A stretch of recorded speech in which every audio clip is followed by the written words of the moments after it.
Your brain is the most powerful weapon in the world. Once you put away your phones and your computers and all that we have nowadays, yeah, it's great. We're up to date.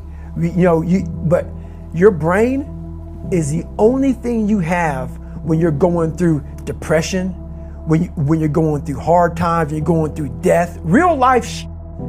You can't Google that, man. You're alone. You're alone. You may have a shrink you're going to, you may have a best friend you're going to, but there's 24 hours in the day where you're alone in this brain, and your brain is talking to you in all kinds of ways, and it wants to control you and pull you in these different pockets.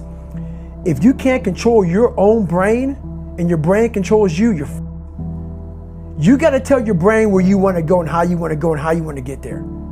You got to control it. If not, it's over.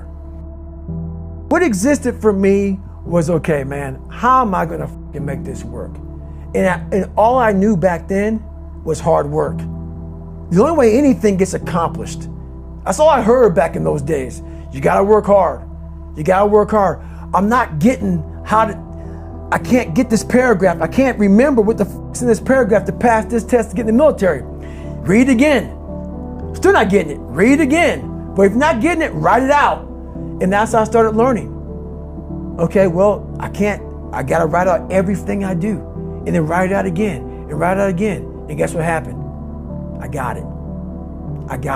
I can't swim. I'm negative buoyant. Go back again. I can't swim. Go back again. Go back again. Go back again. I got it. I realized if I keep going back and going back and going back until the just becomes, your mind will say, okay, we're going to figure it out, because he is not going to stop. It's not like I'm going to try one more time. No, it's just like alarm clock goes off, boop, we're going back. I can't read right, we're going back. I gave myself no way out, and my mind realized that. They said, okay, we're going to adapt and overcome now. Like a lot of people say, trying hard. Your mind knows, man. It knows this guy's bullshitting me, man. This guy's lying. There's no truth behind it. When I was in Navy SEAL training, people go, how were you there for 18 months? The program was only 6 months long. You were in 3 hell weeks in 1 year. No one's ever done that. How did you do that? I talk about the new norm. When I lived in a $7 a month place when I was growing up for a short period of time, I loved it. I didn't know any different. That was my norm. Once we moved out of that place, we moved to a $236 a month place. I was like, I never want to go back to that little piece of shit. But if you go back to that $7 a month place and you realize this is where I live, this is all I got, your mind says, roger that, this is home. So when I was going through Navy SEAL training for 18 months and going back through all the hard parts over and over again, I told myself after the first time, I knew it was gonna be a long journey there. My body was breaking down. It was just how it was going on. I said, you know what, this is my new norm. So my mind said, it's like going to work. Like you go to work, you put your suit and tie on, I go into suffering every day. Every day, suffering, being broken, duct taping my feet up, stress fractures, shin splints, being broken. This is my new norm. And your mind says, if we're not broken, this ain't normal. We gotta be broken. So then your mind starts to get tougher and tougher and more callous. People go, how did you run on broken feet? Broken shins. My mind knew this is how we operate. We're in Navy SEAL training. This is what we are. I became hell. And that became my new norm. I gave myself no way out. There was nothing outside these walls of hell. Nothing. I love God, but for a short period of time, I became the devil, because that was hell. I became the boss, the owner, the CEO of Navy SEAL training. That was my mindset. And that's how you get through things. You immerse yourself in wherever it is, and you become that. You become that and give yourself no way out. When I was 297 pounds and I was fat as hell trying to be a Navy SEAL, the scariest thing in the world to me, even to this day, was that could have been the rest of my life. I thought then I was trying hard. That's the scariest thing in the world. I thought then 297 pound, working for Ecolab, spraying for cockroaches, making $1,000 a month. I thought that was me at my 100% potential. Come to find out, a few years later, I wasn't anywhere near that. 106 pounds less, graduated Navy SEAL training, went on to do all these other things. Looking back on that, that was me trying hard. That's why people gotta understand, what is in us, we have no idea until we start trying hard. And I mean really trying hard, where you're obsessed with, hey, this is my new norm. My new norm is that, wow, this isn't always fun. It's not always meant to be fun. And that's when you know you're trying hard. People hear my story and think this guy is sadistic. I realized how the brain works. I figured out how the brain works. I'm a scared kid, and that's what gives me so much power. I had no foundation, and I built this off of just researching the mind. The feeling you get is basically invincibility. You realize that you can't do it all the time.